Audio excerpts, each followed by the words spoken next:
सावरकर जी शुद्ध वैज्ञानिक मनोवृत्ति के थे। अभी बताया, सावरकर जी यानी तर्क। किसी भी बात को उन्होंने आंख मूंद कर स्वीकार नहीं किया।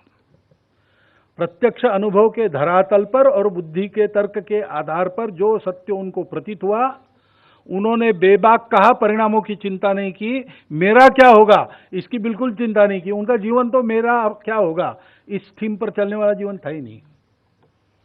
स्कूल में पढ़ते समय उन्होंने प्रतिज्ञा की थी कि देश की स्वतंत्रता के लिए सर्वस्व समर्पण करके मैं जीवन जीऊंगा।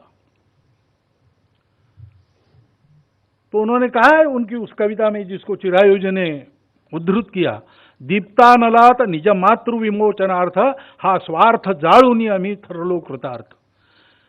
मातृभूमि के मुक्ति का ये जो प्रज्वलित अग्नि है, उसमें हमने स्वार्थ को जला दिया और कृतार्थ हो गए, और इसका कोई पश्चाताप नहीं। मेरा बड़ा भाई वो जेल में है, उसकी तुम्हारे वेदी पर बलि चढ़ रही है।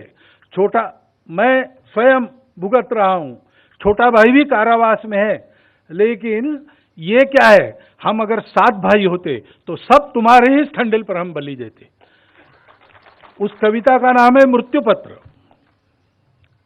अंडमान से उन्होंने अपने भाभी को भेजा, वापस आएंगे कि नहीं आएंगे पता नहीं, तो पत्र लिखते थे और प्रतिभाशाली थे, ओजस्वी कविता। तो वो कविता उन्होंने लिखी, उसमें सब विचार ऐसे ही है।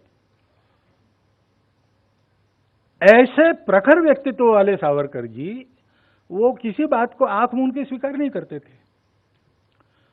उन्होंने बहुत चिंतन किया, परिस्थिति का चिंतन किया। आप ये मत समझिए कि मुसलमानों के शत्रु थे। उनकी उर्दू गजलें भी है एक से एक।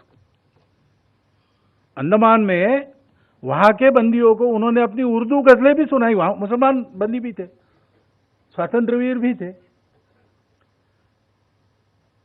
तो इतना उनका अध्ययन निरीक्षण था और सबके मनों को वो जानते थे।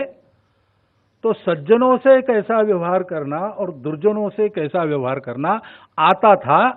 मुख्य पाला उनका दुर्जनों से पड़ा, तो उनकी भाषा वैसी हो गई।